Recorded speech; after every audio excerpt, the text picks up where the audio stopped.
men are the hunters, the women are the gatherers. If the women do any hunting at all, it's just like opportunistic. While they're gathering, they saw a squirrel that they thought they could get, and they decided that boiling the squirrel at home would work. Yeah.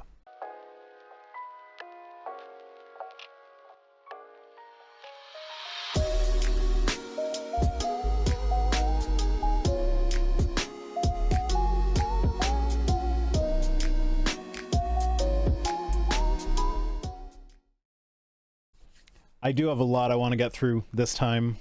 The first one's kind of big. I might be able to just power through it because it's an article that's written like with literary flair. So there's a lot of stuff that we can skip because it's like, no, I don't need to. It's hyperbole. Yeah. Makes sense. Anyway, men are hunters, women are gatherers. That was the assumption. A new study upends it. So I chose this one for a couple reasons. Like, this is just like boring old NPR stuff. But this is kind of an intersection of three different things that I like to talk about. Yeah. So we've got diversity, equity, and inclusion. We've got toxic masculinity. We've got shit. Let's just go through it. I'll figure out what the other one is as we're going. So that's been kind of the default assumption going through, is that men are the hunters, the women are the gatherers. If the women do any hunting at all, it's just like opportunistic. While they're gathering, they saw a squirrel that they thought they could get, and they decided that boiling the squirrel at home would work. Yeah, makes sense. As it does kind of make sense, but apparently that's not quite what it was. Okay. But like this point has been used by people like Andrew Tate and Jordan Peterson to say like, oh, well, these are the roles that men and women naturally fall into. Back in the day, the women, they had to gather things because otherwise it would be chaos. You would invite chaos into your home if you put a woman in the hunter group. Emma Thorne covered this. I love Emma. She's great. Yeah, so they've used this to justify a bunch of misogyny and like sticking to gender roles and being anti-gay. I mean, like, oh, you need a man and a woman because the man is the provider and the woman is the nurturer and all that bullshit. The man is there to hunt vagina. The woman is there to gather semen. Yeah, sure. God damn it. That's not quite... That's... Okay. Anyway, so... The general sense among scientists had been that these account, like, they're talking about anthropologists who, we can't study ancient humans and their behavior directly because they all died. So the best way for us to figure this out is to find modern analogs of ancient societies. So like find societies that still exist in a hunter-gatherer kind of lifestyle. Yeah. And so anthropologists since the late 1800s have been going to live in these hunter-gatherer societies, and they've been writing down their accounts and taking notes and stuff like that. And nobody's really done a systematic review of that to see what the proportion of women hunting to men hunting typically is. They've just all kind of assumed that the men are the ones doing the hunting. They just had a little bit of qualitative data that they were working with the entire time. Yeah. So as Robert Kelly, the professor of anthropology at University of Wyoming, he said no one has done a systematic tally of what the observational reports said about women hunting. It's just always been assumed that it's the men that do the hunting. So Carol Wall Scheffler went through a bunch of these accounts from anthropologists going back to the 1800s, and did not use summaries of the accounts. They actually like went back and combed through the accounts themselves to get like the direct writings of the people who were taking the observations to see what kind of like what we saw, or to see what was there. So what they found is that in 79% of the societies for which there is data, women were hunting. And like not just opportunistic killing the animal that you see while you're gathering, they were out hunting big game, the large mammals that we typically think of as being the male-dominated hunting thing. I mean, it kind of makes sense when you think about it, because so if you just think about it logistically, right? not every single man or woman in any society has a mate, and not every society is built in such a way that all spoils of every hunt, gather, etc. are shared equally amongst everybody. Yeah. So it makes sense that some women, if they wanted things like game, would need to go fucking kill it. Yeah. Well, there's also the fact, like, this is something that I've harped on when talking about transgender related issues, is like, people would be like, oh, sex is a binary, you're either male or female. It's like, no, it's a bimodal distribution, with, like, most people are male or female, but there's, like, this whole distribution of things in between. And with regards to things like, oh, well, the men are typically stronger and the women are typically weaker, whatever, again, that's a bimodal distribution. So there are going to be men who just won't be hunters. There are going to be men who are going to stay at home fixing the roof or whatever, and, like, gathering berries and shit. No, there wouldn't have There's been going to be roofs, a man who's sitting there going, game has no flavor, but blueberry cobbler from picking. Exactly, yes. There's going to be men like me who, like, I don't want to kill a big animal. I'm happy with berries and shit. Like, I'm not one of the hunters in this hunter-gatherer society. I would only be an opportunistic hunter. Like, here, if something walks onto your property, nobody's going to blink an eye if the deer just doesn't make it off your property. But I don't tend to take my crossbow out just randomly. Yeah. Yeah, I like this quote. It says, the vast majority of time, she says, the hunting was purposeful. Women had their own toolkit. They had their favorite weapons. Grandmas were the best hunters of the village. I just love the mental image of, like, little old ladies hunting elephants and stuff. Now, Sonny, do you see this? This here's called a woolly mammoth. I'm going to kick its ass. And then we're going to feast. Yep. Jesus Christ. This wine is actually less than mediocre the more I drink it. The more I drink it, the less I want to drink it. That's not the way alcohol usually works.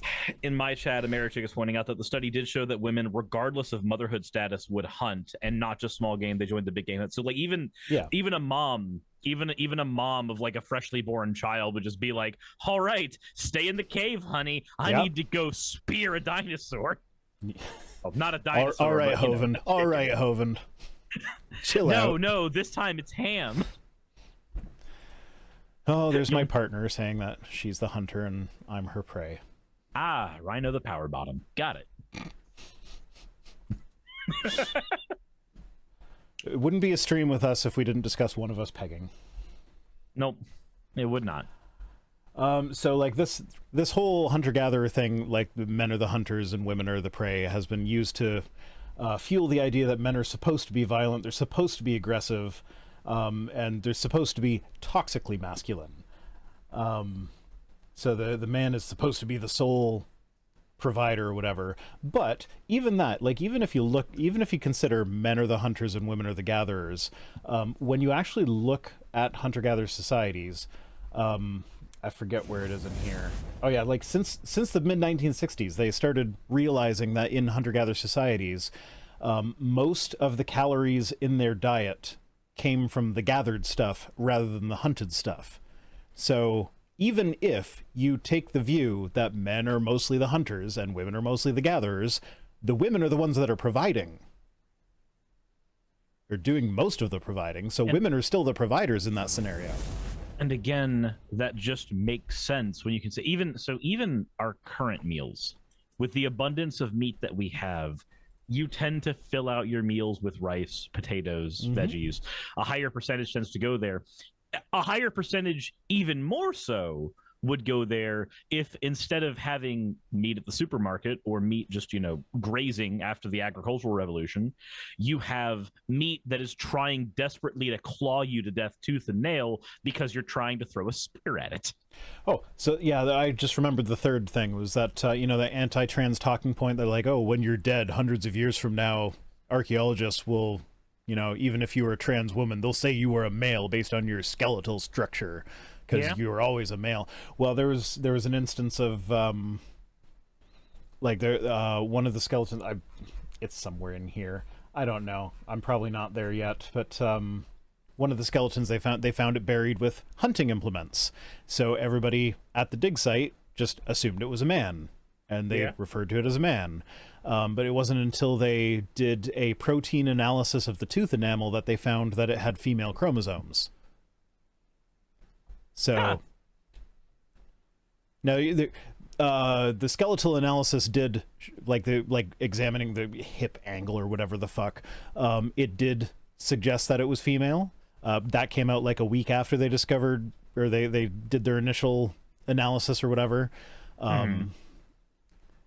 But that was it was still considered inconclusive because, again, with skeletons, it's not binary, it's a bimodal distribution. Not everybody who is male has this angle hip, and everybody who is female has this other angle hip. There are some men just have birthing hips, okay? My mother had 3 C-sections. She could not give birth without a C-section because her hips are too narrow. She's got male hips. So it's like somebody's going to dig up my cis female woman mother in 300 years and say, oh, that's a man because her hips are the wrong angle for a woman. That's funny as well. So I just got curious because it's one of those things where I've always been like, even if so, bullshit. So I never looked things up. Yeah, well, but ultimately, even if that was true, this is one of those cases where it's like, yeah, but the archaeologists 300 years from now, like, I don't care if they misgender me after I'm dead. It's like how I want you to talk to me now. So I looked at I just Googled this for shits and giggles, and one of the first things that popped up is the pelvic bone is not reliable enough to identify a male or female skeleton. Because of this ambiguity, archaeologists often refrain from definitively identifying the sex of a skeleton until there's further proof to corroborate the decision. That's why they analyze the proteins in the tooth enamel on that skeleton. Again, all I'm saying is there are some men who have birthing hips, and I've watched some weird animations that have come up in my Twitter feed about that. Yeah. Heidi in the chat saying same thing. Who cares if they find my skeleton 100 years from now? They can label me whatever the fuck they want. It doesn't matter to me. I'm dead. But, pretty much. Anyway, so then this, to the diversity, equity, and inclusion standpoint, I have often heard it said that with regards to science and trying to encourage more women and people of color and minorities to get into scientific fields and STEM fields, I've often heard the pushback on that being like, well, no, science is just science. A true thing is a true thing, regardless of who discovers it. So, like, why does it matter? Why do we need the push for this? Why, like, how is that possibly going to matter? Well, this is one of those instances where, so just look at, looking at the data over time, it was mostly men that were the anthropologists that were going to live with these hunter-gatherer societies. Where are the men going to end up integrating best into the society? They're going to integrate to the male side of the society. With the male side. So they're going to go hunting with the men, and then they're not going to see the women hunting because they are hunting with the men. But like, even then, they still, like, there was still lots of data showing women hunting, but like, they're more like, they see the men doing it more frequently because they are with the men. So you send a woman into that exact same scenario, she's going to be more likely to be able to integrate with the women and see what the women are doing when the men aren't around. Maybe the women are going to hunt, which they are. So yeah, so that's why diversity actually is important for science. And not only that, but like, it took a woman coming in, like, everybody just kind of assumed that the men were the hunters and the women were the gatherers, is just how it goes, and nobody really looked at what the tally was of how many men versus women were hunting. And it wasn't until a woman came in and was like, well, why are we assuming that it's the men doing the hunting? Like, I don't know, it just is. That's just the way it is. Well, maybe it's not. So let's look at this data that we already have. Like, she didn't go out and do a study herself. She studied other studies. So, yeah, those are kind of the nice little intersections of all the various topics that I like to talk about. That, yeah, I'm not. Oh yeah, I saw the word enamel. So there we go. This is the skeleton thing. It's just it kind of just goes to show that there's an assumption about the way society is ordered that we've basically ran off of, and we've ran with it for the longest time, and we've built a series of coinciding assumptions on top of that foundation. And then suddenly somebody comes along and says, hey, by the way, the foundation, it's made of glass and it's cracked all through, and maybe it's not a stable foundation to build a whole bunch of shit on, and maybe it's not a stable foundation to build a hustler's academy on either. Yeah. Or half the shit that Ben Shapiro or Tucker Carlson say. Yeah. So anyway, that's more of a lighthearted story. Shall we dive into the depths of the right-wing evangelicals wanting to cause pain just for the sake of causing pain? Is this the